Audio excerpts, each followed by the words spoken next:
বিসমিল্লাহ। আচ্ছা, আজকে আমরা যে চ্যাপ্টারটা পড়বো সেটা হচ্ছে তাপগতিবিদ্যা। এটা আমি এই ভিডিওতে তোমার এই যে শুরু থেকে মানে তাপমাত্রা থেকে একদম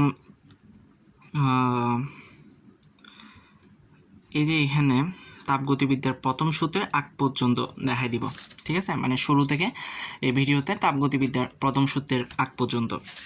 তো আগে ভিডিওটা দেখবা, তারপর বই পড়িও। ঠিক আছে।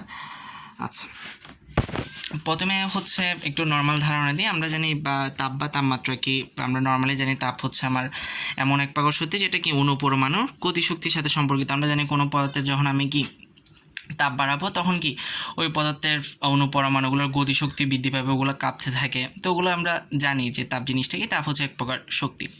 আর তাপমাত্রা কি, তাপমাত্রা হচ্ছে পদার্থের একটা তাপীয় অবস্থা, মানে একটা পদার্থ কি কত পরিমাণ তাপ ধরে রাখছে বা তার তাপীয় অবস্থাটা কি, সেটা কি গরম না ঠান্ডা, এটা দ্বারা আমরা যেটা দ্বারা বুঝি সেটা হচ্ছে আমার তাপমাত্রা। এবং তাপমাত্রা হচ্ছে আরেকটা জিনিস যেটা কি আমার নির্ধারণ করবে যে ওই বস্তু থেকে অন্য বস্তুতে তাপ যাবে কি না, এই ব্যাপারটাকে নির্ধারণ করবে বা নিয়ন্ত্রণ করবে, এবং তাপ প্রবাহের অভিমুখটা ও নির্ধারণ করে থাকবে। তো আমরা নর্মালি জানি আমাদের প্রকৃতিতে বেশিরভাগ জিনিস হচ্ছে হাই থেকে লোয়ের দিকে যায়। আমাদের যেমন বাতাস উচ্চচাপ থেকে নিম্নচাপের দিকে যায়। আমাদের পানিও তোমার হাই কোনো জায়গা থেকে লোতে যায়। তারপর ধরো কারেন্টও হাই ভোল্টেজ থেকে লো ভোল্টেজে যায়। ঠিক তেমনি টেম্পারেচারও সবসময় তোমার কি হাই টেম্পারেচার থেকে লো টেম্পারেচার দিকে তোমার সবসময় তাপটা যাবে। প্রকৃতিতে যে কোনো বেশিরভাগ তোমার এসব বেশিরভাগই তোমার কি হয় হাই থেকে লোতে যায়। তো তাপমাত্রাও হাই টেম্পারেচার থেকে লো টেম্পারেচার যাবে। সেটা আমরা আমাদের বাস্তবিক অভিজ্ঞতা থেকে বলতে পারি যে আমরা যদি কোনো কিছু একটা গরম জিনিস বা ঠান্ডা জিনিস একসাথে দেখি, তাহলে একসময় কি ঠান্ডাটা আস্তে আস্তে গরম হয়ে যায়। গরমটা কিন্তু মানে গরম থেকে ঠান্ডার দিকে আস্তে আস্তে তাপটা যাইতে থাকে। এবং কতক্ষণ পর্যন্ত তাপটা যাইতে থাকবে, যতক্ষণ পর্যন্ত কি দুইজনে একই তাপমাত্রায় আসবে না, ততক্ষণ পর্যন্ত এই তাপের প্রবাহটা চলতে থাকবে। আর থার্মোমিটার কি, থার্মোমিটার হচ্ছে আমরা যে যন্ত্রের সাহায্যে আমরা কি তাপমাত্রা নির্ণয় করে থাকি, সেটাই হচ্ছে আমার থার্মোমিটার। তো এগুলো হচ্ছে নর্মাল কথাবার্তা, এগুলো আমরা ছোটো থেকে জেনে আসতেছি, তাও একটু দেখালাম। আচ্ছা, এখন একটা যে নতুন জিনিসটা জানবো সেটা হচ্ছে উষ্ণতামিতিক ধর্ম। উষ্ণতামিতিক ধর্ম জিনিসটা কি? উষ্ণতামিতিক ধর্ম হচ্ছে প্রকৃতিতে এমন কিছু কিছু পদার্থের ধর্ম আছে, যেসব পদার্থের ধর্মগুলোকে আমরা কাজে লাগিয়ে আমরা কি করতে পারি, তাপমাত্রা নির্ণয় করতে পারি। যেমন হচ্ছে আমরা বাসা বাড়িতে যে থার্মোমিটারটা ইউজ করি, ওইটার ভেতরে আমরা কোন জিনিসটাকে কাজে লাগিয়ে আমরা ওখানে তাপমাত্রাটা নির্ণয় করি, ওখানে আমরা পারদকে কাজে লাগিয়ে আমাদের তাপমাত্রাটা নির্ণয় করি। কিভাবে? আমরা জানি পারদ হচ্ছে কি হয়, তাপমাত্রা পেলে পারদের প্রসারণ ঘটে, আবার তাপমাত্রা কমে গেলে পারদ কি হয়, সংকুচিত হয়। এই যে একটা মানে ধর্ম, যেটাকে কাজে লাগাই আমরা কি করতে পারতেছি, পরিবর্তন করতে পারতেছি, এবং যেটা তোমার কি তাপমাত্রার সাথে সাথে তোমার কি হচ্ছে, নিয়মিতভাবে পরিবর্তন হচ্ছে, সেই ধর্মটাকে লক্ষ্য করে আমরা তাপমাত্রাটা কি করতেছি, নির্ণয় করতেছি। এই ধর্মটাকে বলা হয় তোমার উষ্ণতামিতিক ধর্ম। যেমন হচ্ছে আমাদের কি, আমরা বাসা বাড়িতে যে থার্মোমিটার ইউজ করি, ওখানে আমরা পারদের প্রসারণকে আমরা কি করি, কাজে লাগাই। ওখানে আমার তাপমাত্রা যখন আমাদের শরীরের তাপমাত্রা যখন বাড়ে, তখন এই পারদটা কি হয়, প্রসারিত হয়, সেটা প্রসারিত হয়ে উপরের দিকে যায়। আবার তাপমাত্রা যখন কমে, তখন পারদটা কি সংকুচিত হয়ে নিচের দিকে নামে। এটাই হচ্ছে এক ধরনের উষ্ণতামিতিক ধর্ম। তাহলে উষ্ণতামিতিক ধর্ম কি? উষ্ণতামিতিক ধর্ম হচ্ছে সেই ধর্ম, যে ধর্মটা কি তোমার মানে সেই ধর্ম না, মানে পদার্থের একটা বিশেষ ধর্ম, যেটা তোমার কি তাপমাত্রা পরিবর্তনের সাথে সাথে নিয়মিতভাবে পরিবর্তিত হবে, এবং সেই ধর্মটাকে কাজে লাগিয়ে আমরা সঠিকভাবে কি করতে পারবো, তাপমাত্রা নির্ণয় করতে পারবো। তখন সেই ধর্মটাকে আমরা বলবো উষ্ণতামিতিক ধর্ম। তাহলে উষ্ণতামিতিক পদার্থ কোন জিনিস? উষ্ণতামিতিক পদার্থ হচ্ছে যে পদার্থের উষ্ণতামিতিক ধর্মকে কাজে লাগিয়ে আমরা কি তার তাপমাত্রা নির্ণয় করতেছি, সেটাই হচ্ছে আমার কি উষ্ণতামিতিক পদার্থ। যেমন আমাদের বাসাতে আমরা কি করি, পারদের প্রসারণকে কাজে লাগিয়ে আমরা থার্মোমিটারটা ব্যবহার করতেছি। তাহলে এখানে কোন পদার্থের উষ্ণতামিতিক ধর্মকে কাজে লাগাচ্ছি? পারদের। তার মানে এখানে আমার উষ্ণতামিতিক পদার্থটা হচ্ছে পারদ। তো আমরা বাস্তবিক জীবনে সাধারণত আমরা পারদ থার্মোমিটার, যেটাকে আমরা নর্মাল ভাষায় শুধু থার্মোমিটারই বলে থাকি, এটা ছাড়া আমরা সাধারণ জীবনে অন্য কোনো থার্মোমিটার ইউজ করা আমাদের হয় না। কিন্তু এটা ছাড়াও আমাদের আরও বিভিন্ন রকমের থার্মোমিটার আছে। যেমন একটা থার্মোমিটার হচ্ছে আমার রোদ থার্মোমিটার। এই রোদ থার্মোমিটারটাতে আমার কোন উষ্ণতামিতিক ধর্মটাকে কাজে লাগানো হয়?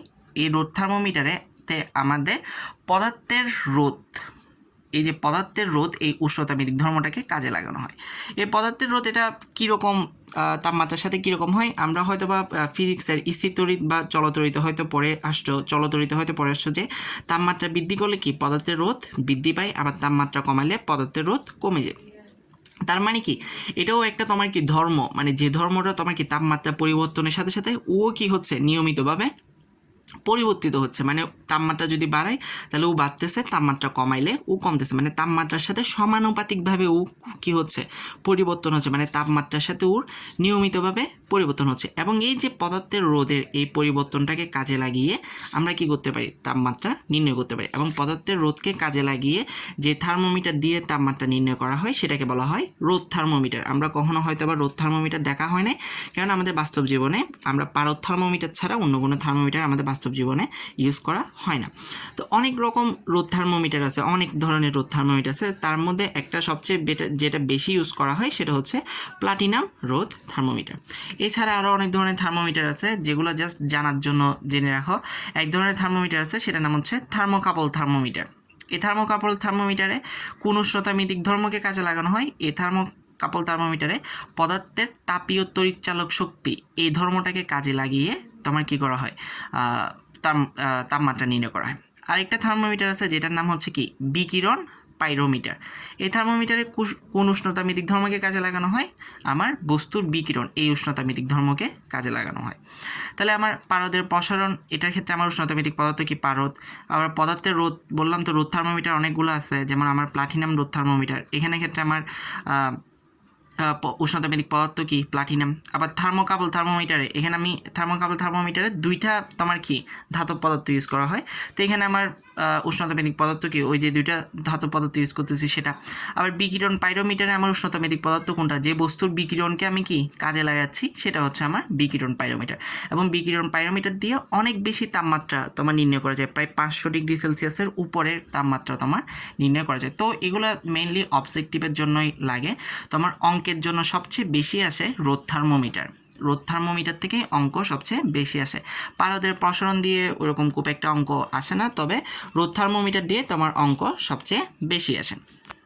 আচ্ছা, তো এগুলো জাস্ট একটু অবজেক্টিভের জন্য জেনে রাখিও, এখানে কোন উষ্ণতামিতিক ধর্মকে আমরা কাজে লাগাচ্ছি। অনেক সময় অবজেক্টিভ আসতে পারে যে থার্মোকাপল থার্মোমিটারে কোন উষ্ণতামিতিক ধর্মকে কাজে লাগানো হয়, মানে থার্মোকাপল থার্মোমিটারে পদার্থের কোন উষ্ণতামিতিক ধর্মকে কাজে লাগানো হয়, তখন বলবা থার্মোকাপল থার্মোমিটারে পদার্থের তাপীয় তড়িৎচালক শক্তি এই উষ্ণতামিতিক ধর্মকে কাজে লাগানো হয়। আসতে পারে পাইরোমিটার থার্মোমিটারে তোমার কোন উষ্ণতামিতিক ধর্মকে কাজে লাগানো হয়, তখন বলবা অবজেক্টিভে বা জ্ঞানমূলক প্রশ্ন আসতে পারে, তখন বলবা আমার পাইরোমিটারের মধ্যে কি বস্তুর বিকিরণ এই উষ্ণতামিতিক ধর্মকে আমার কাজে লাগানো হয়। তো এই ছিল আমার উষ্ণতামিতিক ধর্ম এবং উষ্ণতামিতিক পদার্থ নিয়ে কথাবার্তা। এরপর আসি তাপীয় সমতা। তাপীয় সমতা জিনিসটা সিম্পল একটা জিনিস, সেটা হচ্ছে একটু আগে আমি বললাম যে আমার তাপ সবসময় কি হাই টেম্পারেচার থেকে লো টেম্পারেচারের দিকে যাবে। কতক্ষণ পর্যন্ত হাই টেম্পারেচার থেকে লো টেম্পারেচারের দিকে যাবে, যতক্ষণ পর্যন্ত দুজনের তাপ সমান না হচ্ছে ততক্ষণ পর্যন্ত আমার কি হাই থেকে লো এর দিকে তাপটা যেতে থাকবে, যতক্ষণ পর্যন্ত না দুজনের তাপটা কি হচ্ছে সমান না হচ্ছে, মানে দুজনের তাপমাত্রাটা সমান না হচ্ছে। তো তাপীয় সমতা হচ্ছে তোমার ওইটাই যে আমার যদি একটা আমি হাই টেম্পারেচার মানে একটা উচ্চ তাপমাত্রার বস্তু এবং একটা নিম্ন তাপমাত্রার বস্তুকে যদি আমি একসাথে সংযুক্ত করে রাখি, তাহলে উচ্চ তাপমাত্রার বস্তু থেকে কি নিম্ন তাপমাত্রার বস্তুর দিকে তাপ যাবে। কতক্ষণ পর্যন্ত তাপ যাবে, যতক্ষণ পর্যন্ত না দুইজনের মধ্যে তাপমাত্রাটা সমান হয়। এই যে দুইজনের মধ্যে যে তাপমাত্রা যখন সমান হয়ে যাবে তখন সেটাকে আমরা বলি তাপীয় সমতা বা তাপীয় সাম্য অবস্থা বলা হয়, বা শুধু সাম্য অবস্থা বলা হয়। মানে দুইটার মধ্যে পদার্থ দুইটার মধ্যে যদি কি তাপের আর কোনো আদান প্রদান না হয়, তাহলে আমরা বলবো কি যে পদার্থ দুইটা এখন কি তাপীয় সাম্য অবস্থা বা তাপীয় সমতায় উপনীত হয়েছে, মানে পদার্থ দুইটা এখন তাপীয় সমতায় আছে, মানে ওদের মধ্যে আর কোনো তাপের আদান প্রদান হবে না। তো তাপীয় সমতা কখন আসবে, যতক্ষণ পর্যন্ত না দুইজনের মধ্যে কি না হয়, তাপমাত্রাটা সমান না হয়। তো দুইজনের মধ্যে তাপমাত্রা সমান হয়ে গেলে কি তখন আর তাপের আদান প্রদান হবে না, তখন আমরা বলতে পারবো ওই পদার্থ দুইটা বা বস্তু দুইটা বা এই যে দুইটা জিনিস তোমার কিসে আছে, তাপীয় সমতা বা তাপীয় সাম্য অবস্থায় আছে, মানে ওখানে তোমার আর কোনো তাদের ওই দুইজনের মধ্যে কোনো তাপের আদান প্রদান আর ঘটবে না। এখন আসি তাপগতিবিদ্যার শূন্যতম সূত্রটা কি। এটাও ইজি একটা সূত্র, সেটা হচ্ছে আমরা একটু আগেই খেয়াল করলাম যে দুইটা বস্তুকে যদি আমি তাপীয় সাম্য অবস্থায় আনতে যাই, তাহলে দুইটা বস্তুকে আমার পরস্পরের সংস্পর্শে রাখতে হবে। মানে যেমন ধরো এই যে এটা একটা বস্তু, এবং এটা হচ্ছে ধরো হাই টেম্পারেচারের বস্তু, আর এটা হচ্ছে তোমার লো টেম্পারেচারের একটা বস্তু। এটা হচ্ছে ধরো হাই টেম্পারেচারের বস্তু, এটা হচ্ছে লো টেম্পারেচারের বস্তু। তো এই দুইটা বস্তুকে আমি যদি তাপীয় সমতায় আনতে চাই, তাহলে অবশ্যই এই দুইটা বস্তুকে আমার পরস্পরের সাথে কি স্পর্শ করে রাখতে হবে। স্পর্শ করে না রাখলে তো আর হাই থেকে লোয়ের দিকে কি তাপ যাবে না, বা দুইটার মাঝখানে এমন কিছু একটা দিয়ে দিতে হবে যাতে কি ওর দিকে তাপটা যায়। তখন তাপগতিবিদ্যার শূন্যতম সূত্রটা হচ্ছে এইরকম যে আমি দুইটা বস্তুকে পরস্পরের সাথে সংস্পর্শ না করিয়ে বা পরস্পরের মধ্যে দুইটা বস্তুর পরস্পরের মধ্যে কোনো যোগাযোগ সৃষ্টি না করে আমি কিভাবে দুইটা বস্তুকে কি তাপীয় সাম্য অবস্থায় আনতে পারি, সেটাই হচ্ছে আমার কি তাপগতিবিদ্যার শূন্যতম সূত্র বা তোমার জিরো ল অফ থার্মোডাইনামিক্স বলা হয়।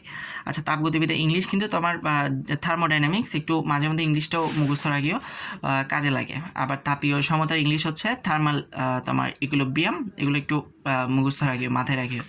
আচ্ছা, একটু দেখি আমরা, যেমন ধরো আমার এটা হচ্ছে পি একটা বস্তু, কিউ একটা বস্তু। ওকে, পি এবং কিউ বস্তুর মাঝখানে কোনো তোমার সংস্পর্শ নেই, ওদের মাঝখানে আমি একটা কুপরিবাহী দিয়ে দিছি। কুপরিবাহী মানে কি? কুপরিবাহী মানে হচ্ছে যেটার মধ্য দিয়ে, তো আমরা জানি পরিবাহী 3 রকম হয়, পরিবাহী, অপরিবাহী, কুপরিবাহী। মানে পরিবাহী হচ্ছে যেটার মধ্যে দিয়ে তাপ যাবে, অপরিবাহী হচ্ছে যেটার মধ্যে দিয়ে তোমার খুব কম পরিমাণে তাপ যায়, এবং কুপরিবাহী হচ্ছে যেটার মধ্যে দিয়ে একেবারে তাপ যায় না।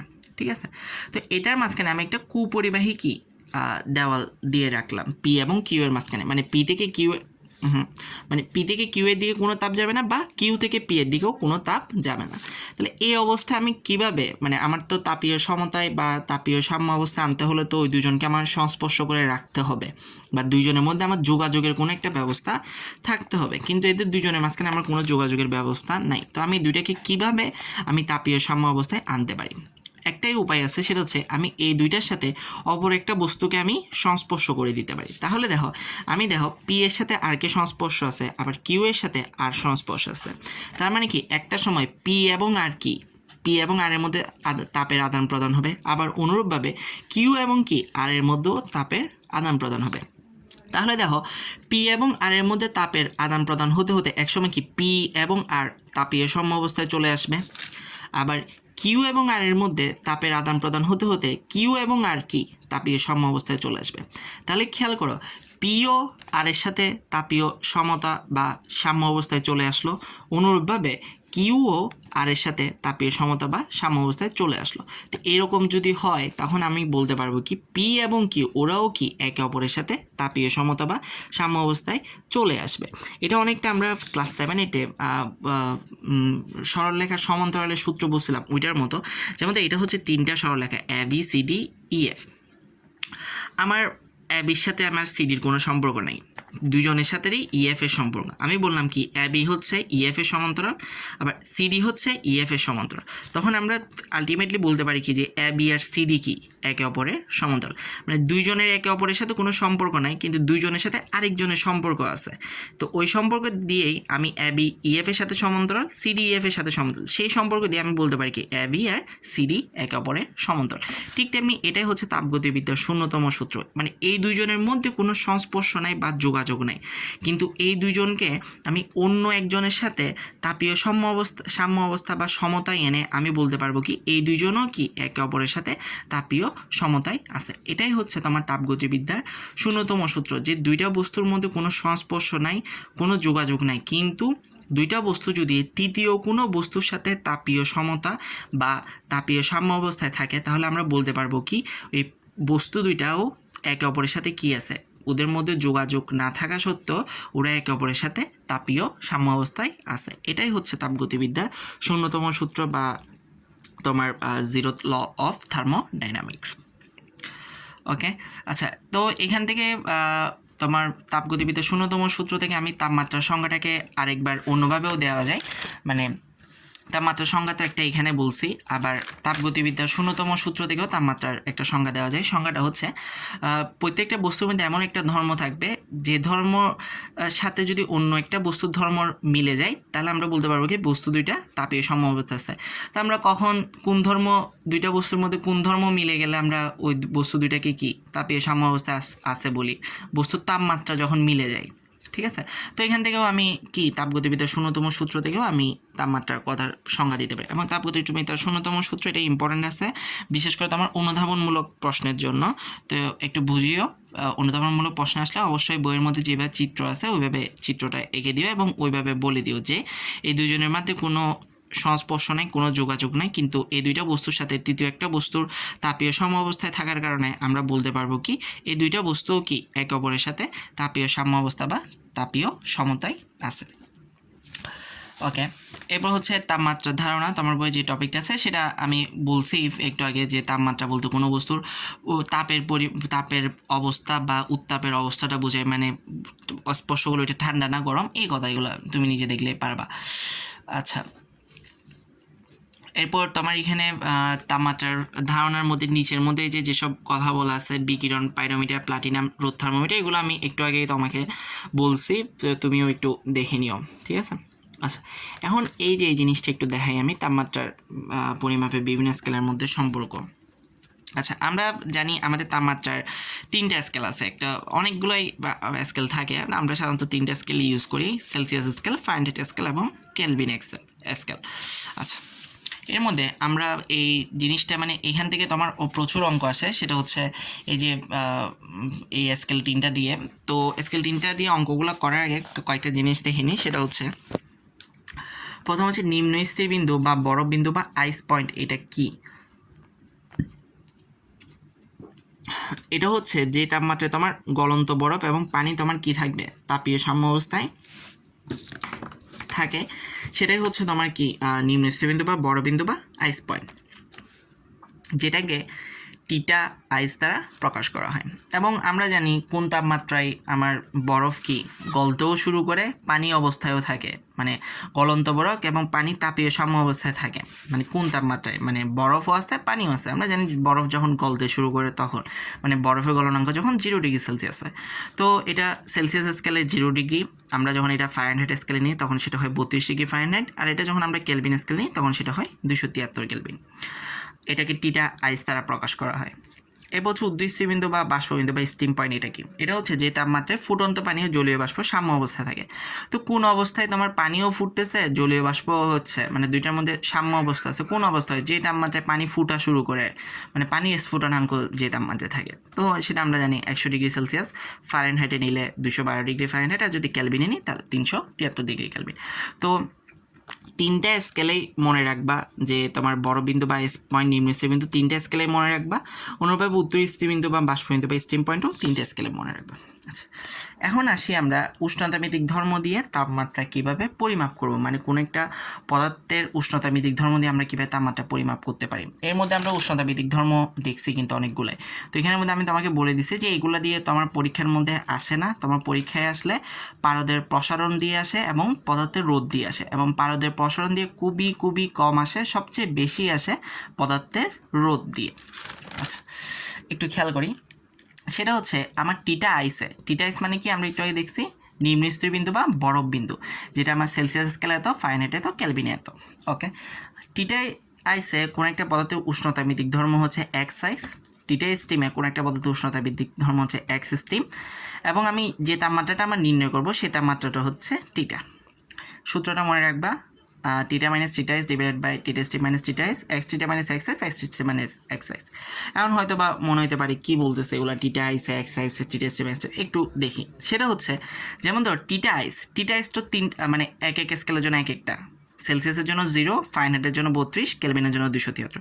তো এই যে যেমন ধরো টিটা ডিগ্রি সেলসিয়াস মানে টিটা আইসে, মানে ধরো আমি সেলসিয়াসে ধরলাম, মানে 0 ডিগ্রি সেলসিয়াস তাপমাত্রায়, এই যে 0 ডিগ্রি সেলসিয়াস তাপমাত্রায় এদের উষ্ণতামিতিক ধর্মটা একরকম হবে না। যেমন ধরো 0 ডিগ্রি সেলসিয়াস তাপমাত্রায় কোনো একটা পদার্থের পারদের প্রসারণ যত হবে, 60 ডিগ্রি সেলসিয়াস তাপমাত্রায় কি তা হবে? অবশ্যই না। মানে এক তাপমাত্রায় তোমার কি উষ্ণতামিতিক ধর্মটা এক রকম হবে। তো এই 0 ডিগ্রি সেলসিয়াস তাপমাত্রায় মানে তোমার নিম্ন স্থির বিন্দুতে তোমার উষ্ণতামিতিক ধর্ম যেটা হয় সেটাকে আমরা বলি কি এক্স, একটু ভুল হয়েছে, এটা এক্স আইস হবে।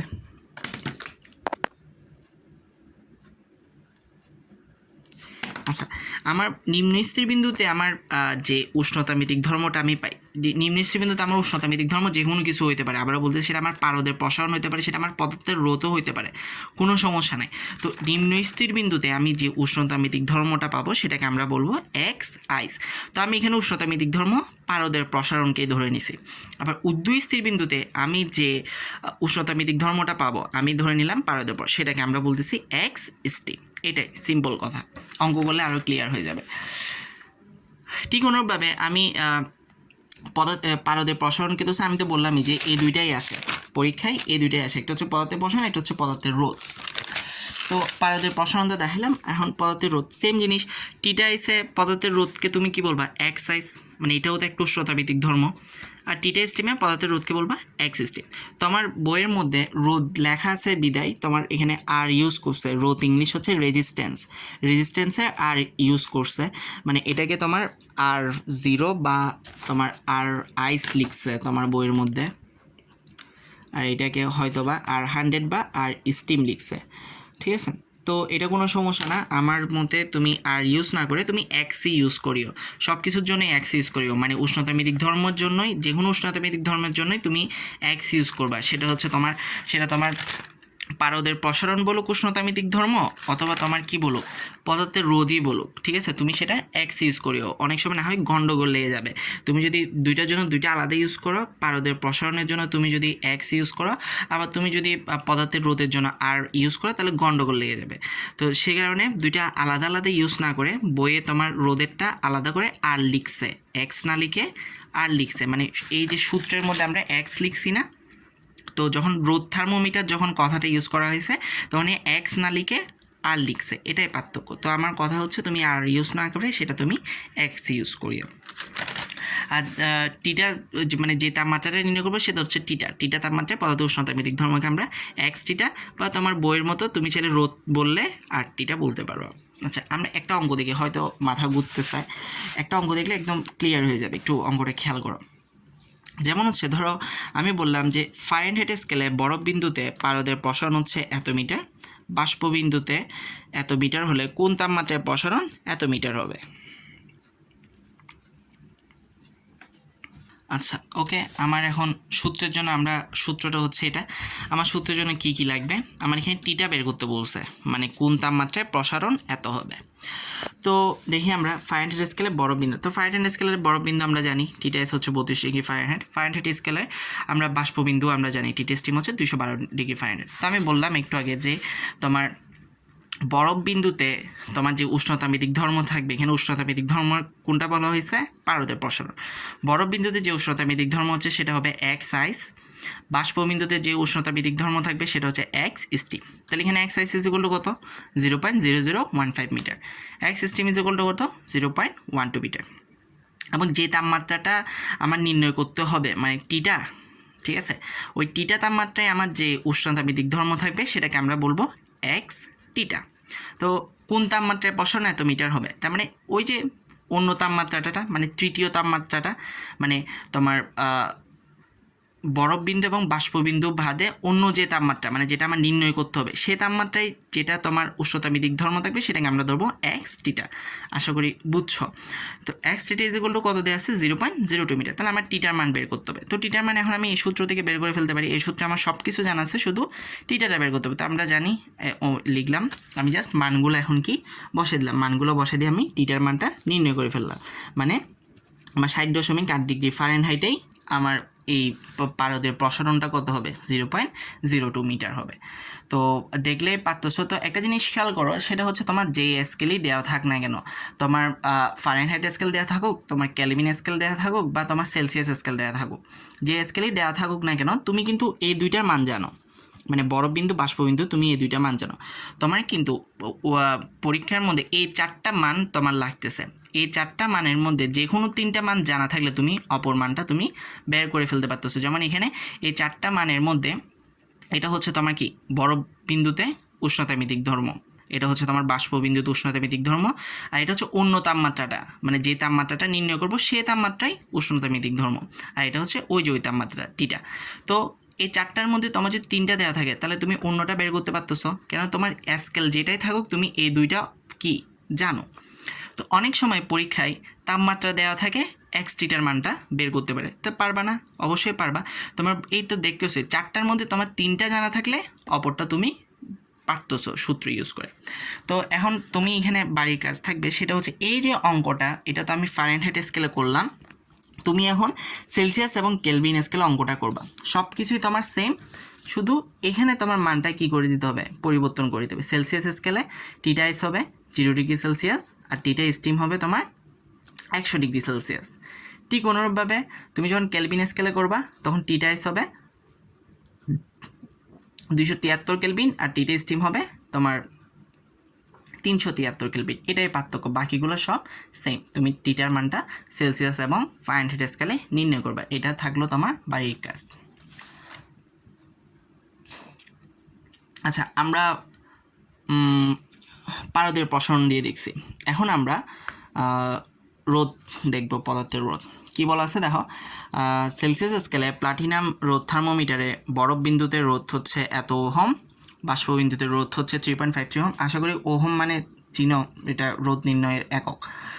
33.3 ডিগ্রি সেলসিয়াসে যন্ত্রটি কত রোধ দেখাবে বা কত পাঠ দেবে।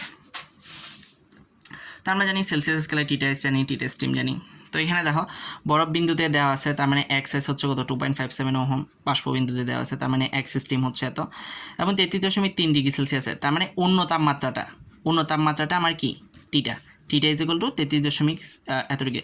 তো এত তাপমাত্রাতে যন্ত্রটি কত রোধ দেখাবে, তার মানে আমার ওই তাপমাত্রায় উষ্ণতামিতিক ধর্মটা আমার নির্ণয় করতে বলছে, তার মানে আমার x-টিটার মান নির্ণয় করতে বলছে।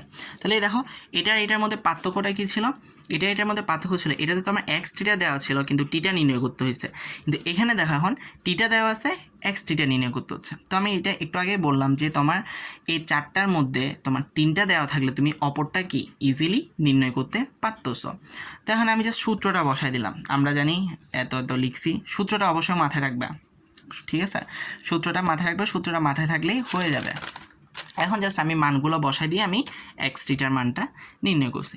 সিম্পল জিনিস, আবারও বলতেছি, তোমার স্থির বিন্দু মানে স্কেল যেটাই দেওয়া থাকুক, তোমার ফারেনহাইট থাকুক, তোমার কেলভিন থাকুক, তোমার সেলসিয়াস থাকুক, তোমার স্থির বিন্দু এবং নিম্ন স্থির বিন্দু এবং স্থির বিন্দু তোমার 3টা স্কেলের জন্যই জানা আছে। তোমার বাকি থাকলো এই 4টার মধ্যে 3টা জানা থাকলে তুমি অন্যটা মান বের করতে পারবা সূত্র ইউজ করে।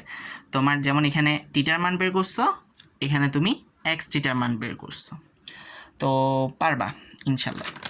আচ্ছা, আরেকটি জিনিস খেয়াল করো, সেটা হচ্ছে এই সূত্রটাকে আমরা চাইলে একটু শর্টকাট করে করতে পারি, কোনো সমস্যা নেই। তুমি চাইলে শর্টকাটটাও দিয়েও করতে পারো, আবার তুমি যদি চিন্তা করো যে শর্টকাটটা দিয়ে করলে তোমার অঙ্ক ভুল হওয়ার সম্ভাবনা থাকবে, তাহলে কোনো প্রবলেম, তুমি এই যে এখানে যেভাবে দেখাই দিছি ওইভাবে করতে পারো, কোনো সমস্যা নেই। সময় বেশি লাগুক, অঙ্ক ঠিক হোক, কোনো প্রবলেম নেই। তাও একটু শর্টকাটটা আমি দেখাই দিলাম। আরেকটা জিনিস খেয়াল রাখো, সেটা এখানে বলি নাই, সেটা হচ্ছে এই যে টিটা স্টিম মাইনাস টিটা আইস লেখা আছে না, টিটা স্টিম মাইনাস টিটা আইস না লিখে অনেক সময় এন লেখে, মানে তোমার টিটা স্টিম মাইনাস টিটা আইস মানে কি, টিটা স্টিম মাইনাস টিটা আইস মানে হচ্ছে তোমার স্থির বিন্দু এবং কি নিম্ন স্থির বিন্দুর মধ্যে পার্থক্য। তো এভাবে না লেখে, টিটা স্টিম মাইনাস টিটা আইস না লেখে অনেক সময় দুইটার মধ্যে পার্থক্যকে এন দিয়ে প্রকাশ করা হয়। তো তুমি এভাবেও লিখতে পারো, আবার তুমি চাইলে এন দিয়েও লিখতে পারো, কোনো প্রবলেম নাই। আচ্ছা, আমরা একটু দেখি সেলসিয়াস স্কেলে সূত্রটাকে একটু শর্টকাট করি। কীভাবে দেখো, সূত্রটা হচ্ছে আমার এটা। তো আমি জানি সেলসিয়াস স্কেলে আমার টিটা এস কত 0, টিটা স্টিম হচ্ছে 100 মাইনাস 0। তো টিটা থেকে 0 গেলে কত, টিটা 100 থেকে 0 গেলে 100, তাহলে টিটা ইজ ইকুয়াল টু কত, 100টা এখানে ভাগ আকারে আছে, ওই পাশে আমি গুণ আকারে পাঠাই দিলাম। তো আমার এত বড় সূত্র না লেখে সেলসিয়াস স্কেলে যদি আমার অঙ্কটা করতে হয়, তাহলে আমি ডিরেক্টলি এভাবে দিয়েও আমি টিটার মানটা বের করে ফেলতে পারি। এটা হচ্ছে একটা শর্টকাট। তুমি যদি মনে করো যে এতগুলো সূত্র মাথায় থাকবে না, শর্টকাট মেইন সূত্র মাথায় থাকবে না, কোনো সমস্যা নেই, সবগুলো স্কেলেই তুমি কি এটা দিয়ে করতে পারবা, কোনো প্রবলেম নেই। ঠিক অনুরূপভাবে আমি ফারেনহাইট স্কেলের জন্য দেখাইছি, আবার আমি কেলভিন স্কেলের জন্য দেখাইছি। তো আবার বলতেছি, শর্টকাট যদি এগুলো অঙ্ক তাড়াতাড়ি হওয়ার জন্য, যদি তোমার মনে হয় তোমার অঙ্ক এভাবে করলে ভুল হয়ে যাবে, তাহলে তুমি ওই যে মেইন সূত্র দিয়ে করো, মানে এই যে মেইন সূত্রটা দিয়ে তুমি করো, কোনো সমস্যা নাই। আচ্ছা, আরেকটা একটু জিনিস খেয়াল করে, সেটা হচ্ছে পরীক্ষার সময় অনেক সময় টিটা আইস না দিয়ে সেলসিয়াস স্কেলে থাকলে টিটা 0, ফারেনহাইট স্কেলে থাকলে টিটা 32 এবং কেলভিনে থাকলে টিটা 273 দেওয়া থাকে। আবার টিটা স্টিম দেওয়া না থাকে, টিটা 100, টিটা 212 বা টিটা 373 দেওয়া থাকে। ঠিক অনুরূপভাবে এখানে ক্ষেত্রেও সেম, এক্সের ক্ষেত্র এক্স আইস দেওয়া না থেকে তোমার সেটা যদি সেলসিয়াস স্কেলে হয় তাহলে এক্স 0 আর এক্স 32 বা 200, মানে মেন কথা হচ্ছে আইসের জায়গায় স্কেল অনুসারে বসে আর কি। আইসের জায়গায় তোমার সেটা যদি সেলসিয়াস স্কেল হয় তাহলে 0 বসাই দেয় অনেক সময়, ফারেনহাইট হলে 32 দেয়, আবার কেলভিন হলে 273 দেয়। আবার স্টিমের জায়গায় অনেক সময় স্টিমের জায়গায় তোমার সেলসিয়াস স্কেল হলে 100 দেয়, আবার তোমার ফারেনহাইট হলে 212 দেয়, কেলভিন হলে 373 দেয়। তো এটা দেখে ঘাবড়ায় যাওয়ার কোনো দরকার নেই, এই কথাটা আমি লিখে দিছি। মানে এই যে খেয়াল করো, আইসের জায়গায় 0, 32 বা 273 স্কেল অনুসারে, আবার স্টিমের জায়গায় 100, 212, 373। আর এটা হচ্ছে শর্টকাট, মানে অঙ্ক তাড়াতাড়ি হওয়ার জন্য। মেন সূত্র দিয়েও করতে পারো, কোনো সমস্যা নাই। তো আশা করি পারবা। এই দুইটা জানো, 3টা স্কেলেরই নিম্ন স্থিরবিন্দু উর্ধ্ব স্থিরবিন্দু জানো, এখানে আমি দেখাই দিছি। 3টা স্কেলের নিম্ন স্থিরবিন্দু কত, উর্ধ্ব স্থিরবিন্দু কত আমি দেখাই দিছি। তোমার শুধু এই 4টার মধ্যে তোমার 3টা দেওয়া থাকবে, তোমার বাকিটা বের করতে হবে। এই 4টার মধ্যে তোমার 3টা পরীক্ষার প্রশ্নে দেওয়া থাকবে। তো এখন আমি তোমাকে কিছু এখানে বাড়ির কাজ দিলাম। এই যে দেখো এখানে 5টা বাড়ির কাজ দিচ্ছি আমি তোমাকে। তো এই বাড়ির কাজগুলো না পারলে হাইপার হওয়ার দরকার নেই, আমি করে দিব। এবং এই বাড়ির কাজগুলোতে তোমার উর্ধ্ব স্থিরবিন্দু এবং নিম্ন স্থিরবিন্দু তুমি জানোই, তাহলে বাকি আছে কয়টা, আর 4টা। ওই 4টার মধ্যে 3টা জিনিস এখানে তোমার দেওয়া আছে, অন্যটা তোমাকে সূত্র দিয়ে বের করতে হবে। তো একটু বাড়ির কাজগুলো করার চেষ্টা করিও, না পারলে আমি করে দেবো। তো এখানের মধ্যে বাড়ির কাজ তোমার থাকলো একটা, কোনটা, এটা। এই যে এই অঙ্কটা সেলসিয়াস এবং কেলভিন স্কেলে দেখাবা, আর এই 5টা, ঠিক আছে। তো এই ভিডিওটা এতটুকু থাকলেও, একটু পরে পজ হয়ে যাবে। আমরা পরের ভিডিওটাতে এই যে বিভিন্ন স্কেলের মধ্যে সম্পর্ক এবং কিছু অঙ্ক দেখব, ঠিক আছে।